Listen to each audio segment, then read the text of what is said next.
Okey, bismillahirrahmanirrahim. Assalamualaikum warahmatullahi wabarakatuh, dan hai. Okey, baik. Jadi, video ni dirakam dengan tujuan untuk, mungkin share sedikit macam mana untuk kita record kita punya Google Meeting. Okey. Baik, jadi saya terus share skrin saya lah untuk saya tunjukkan macam mana caranya.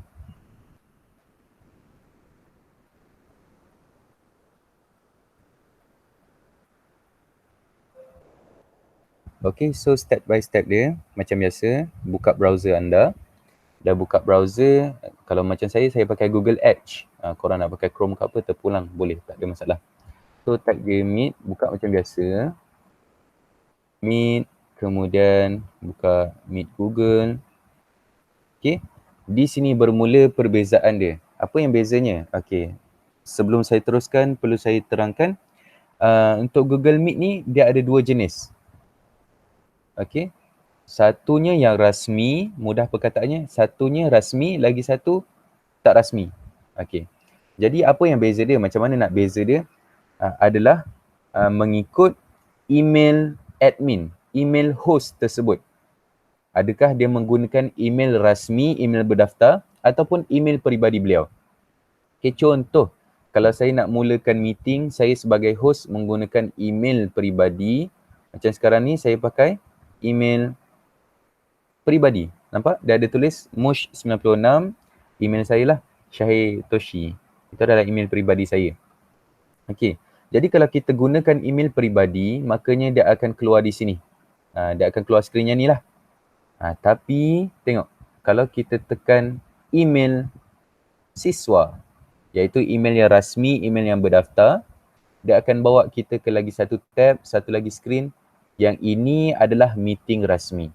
Okey, yang ini tadi adalah meeting peribadi, meeting personal yang tak berdaftar. Siapa saja boleh buat. Okey, jadi apa beza dia? Saya tunjukkan contoh. Pada meeting rasmi, okey, beza dia, kalau meeting rasmi dia akan tanya nama. Kita boleh letakkan nama lah, bukan nama kita. Letakkan nama meeting. Contoh kalau saya nak letak, contoh latte. Okay, nama dia latte. So kita akan teruskan meeting. Sama, dia akan ada option ni, join. Even walaupun anda adalah host, tekan join je. Okay, so dia akan tunjuk ini, korang boleh copy maklumat ni and paste pada mana-mana WhatsApp ke. Okay. Okay, jadi selesai untuk ini adalah untuk meeting akaun rasmi lah. Kita buka ni menggunakan akaun rasmi. Okay, saya terus buka untuk email peribadi. Apa bezanya? Okay, ini tadi yang kita guna email peribadi kan? Syahir Toshi. Okay, jadi saya start meeting di sini pula. Sama juga, dia akan keluar benda yang sama. Tapi nampak tak, dia tak ada pun tanya kita nak letak nama apa. Okey, dia tak nampak, dia tak tanya pun kita nak letak nama apa untuk kita punya meeting. Jadi bezanya yang pertama di situ, ini saya gunakan email rasmi yang ini. Okey, Syahir Amir, Muhammad Syahir Amir ni adalah email rasmi saya, email UKM. So apa beza dia? Kita boleh tengok di bahagian bawah kiri akan ada nama yang kita letak tadi, latte. Dan dia ada option untuk merecord. Okey, kemudian itulah beza dia dengan kita bandingkan dengan email peribadi saya, mush96. Okey, jadi kita tengok bawah kiri dia tak ada pun nama yang kita boleh pilih. Kita tak diberi pilihan pun untuk letakkan nama and tak ada option untuk recording. Okey, jadi itulah bezanya. Jadi sekali lagi saya terangkan, beza dia kalau kita guna email rasmi, dia akan ada tambahan, kita diberi pilihan untuk letakkan nama untuk meeting. Dan yang kedua, ada option untuk record. Okey, untuk record ni pula, bila kita tekan record, inilah caranya nak record. Nak mulakan record, tekan record ni. Dan nak hentikan pun, tekan ini juga, record meeting, stop recording. Okay, bila kita tekan di sini, recording ni dia akan pergi mana kalau kita nak tengok. dia akan save ke Google Drive. Okay. Jadi meeting ni, selepas kita dah tamatkan ni, dia akan ambil masa beberapa lama untuk dia proses video tu. Kemudian dia akan send ke Google Drive. Okay. Kita buka Google Drive pula. So, Google Drive. Google Drive. Okay, tak boleh. Sebentar. Sign in. Sekarang ni email peribadi. So, saya tukar kepada email rasmi. Okay, kemudian boleh pergi ke Google Drive. Okay. So, bila dah selesai Google Drive, dia akan tunjuk ini. Akan ada satu folder untuk Meet recording. So, buka folder tu, dia akan tunjuklah semua recording kita yang untuk Google Meet ni. Tapi perlu bagi dia masa sebabnya dia perlu proses dulu video tu baru dia akan hantar ke sini. Kalau dia belum habis proses, dia akan jadi macam ni. Nampak tak? Nama yang sama. SYV, SYV. Ni dia masih lagi dalam proses. Okay. Jadi kita tak boleh nak tengok lagi lah. Dia belum selesai proses.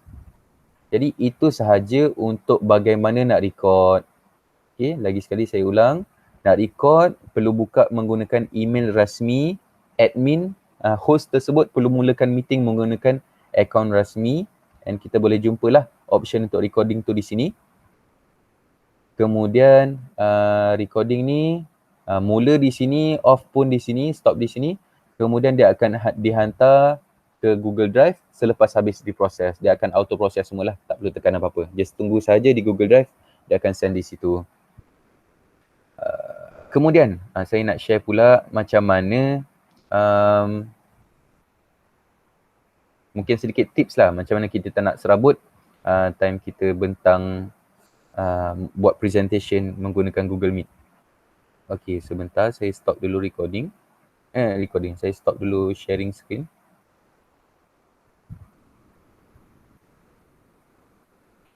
Okay, jadi kalau macam saya, kalau perasan saya punya, untuk saya buat presentation, saya boleh melihat screen untuk meeting dan pada masa yang sama saya boleh lihat screen apa yang saya tengah present.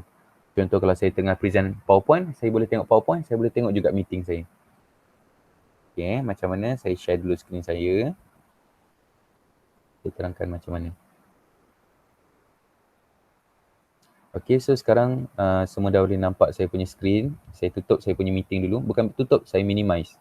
So yang anda nampak sekarang ni hanyalah saya punya screen utama lah. Okay. Jadi saya nak buka macam mana, macam mana saya nak buat presentation dengan cara yang tak serabut adalah dengan saya buka saya punya meeting ni. Okay, saya kecilkan window tersebut.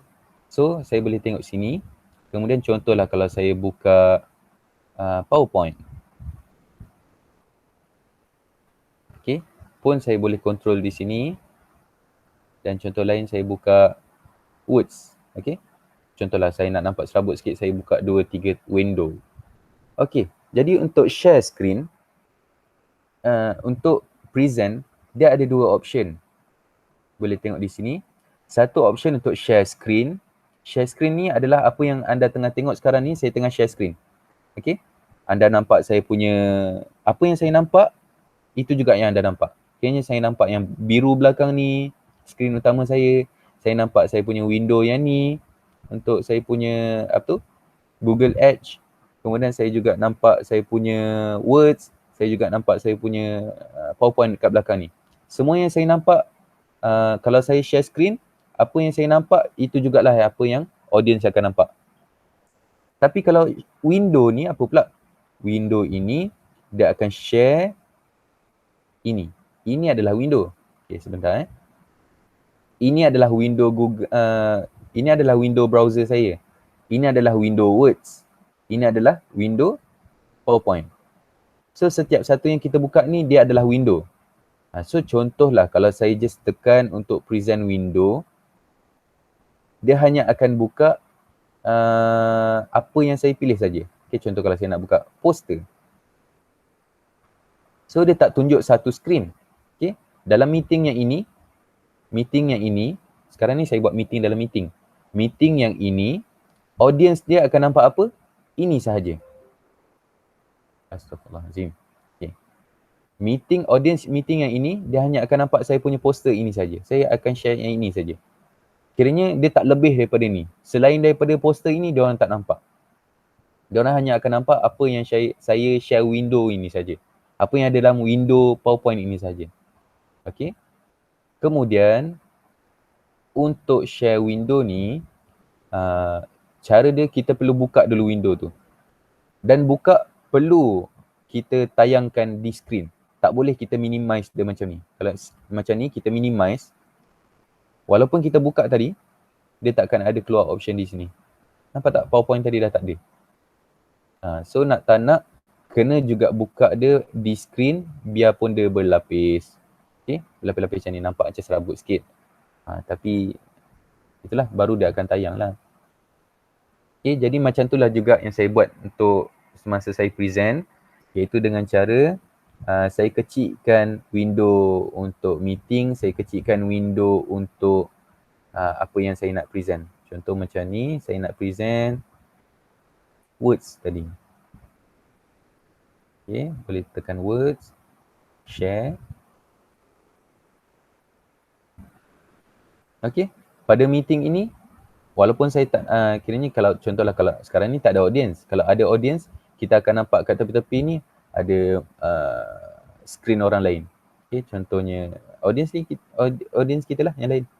Okay, so macam ni saya boleh nampak skrin saya boleh nampak audience saya dan saya juga boleh nampak apa yang saya cuba bentangkan. Itu sajalah yang saya boleh share. Kalau ada soalan boleh terus tanya. Okay, setakat ni faham Apa beza antara present window dengan present entire screen? Kalau entire screen ni semua apa yang korang nampak, itu yang korang present. Itu juga apa yang audience boleh nampak. Tapi kalau Windows ni, okay, contoh kalau kita share window, contoh kalau saya buka PowerPoint saja, walaupun pada skrin saya ada berlapis-lapis, okay, tapi yang audience akan nampak hanya yang saya share ni saja. Kenapa dia tutup? Apa yang berlaku? Dia hanya akan nampak apa yang saya share. Astaghfirullahaladzim. Apa yang saya share di sini sahaja. Okay. Itulah beza dia antara share screen dengan share window. Okay, jadi yang sekarang tuan-tuan dan puan-puan tengah nampak ni, ada background biru, ada ni, saya tengah share screen lah ni. Okay. Jadi saya rasa itu sahaja yang saya boleh kongsikan. Mungkin sedikit kesimpulan lah kot. Okay, jadi secara ringkasnya, yang pertama tadi saya bezakan macam mana, apa beza meeting yang bermula dengan email rasmi dan email peribadi. Okay, contoh kalau email rasmi ini, saya guna email rasmi, email yang berdaftar iaitu email UKM. So, lebihnya kita boleh letak nama untuk kita punya meeting and dia akan ada option untuk recording. Okay. Kemudian kalau kita buka pakai email peribadi, iaitu saya punya email, Mush. So, yang pertama dia tak ada option untuk letak nama apa. Kita tak boleh pilih nak letak nama apa. And dia tak akan ada option untuk recording. Itulah bezanya guna email peribadi dan guna email berdaftar, email rasmi. So, kalau recording ni kita start tekan di sini, record. Dan kalau kita off pun, stop recording pun tekan di sini. And even kalau meeting itu ada orang lain, kemudian andailah kata host itu terleft, recording itu akan tetap berjalan. Okay, walaupun dah tak ada host itu dalam meeting, recording itu akan tetap berjalan sehinggalah tamat meeting. Okay, kemudian meeting ni dia akan pergi mana? Dia akan pergi ke Google Drive host tersebut. Okay, walaupun yang tekan recordnya, yang tekan stop recordnya adalah audience, orang lain, akan tetapi recording tersebut akan tetap pergi ke Google Drive milik host. So andai kata macam saya yang mulakan meeting, makanya recording tersebut akan pergi ke akaun Google Drive saya. Okay. Jadi saya rasa itu saja. Kalau ada soalan boleh tanya di dalam grup. Billahi taufiq wal hidayah. Assalamualaikum warahmatullahi wabarakatuh. Saya stop present. Okay. Terima kasih kerana sudi menonton. Harap bermanfaat. Assalamualaikum.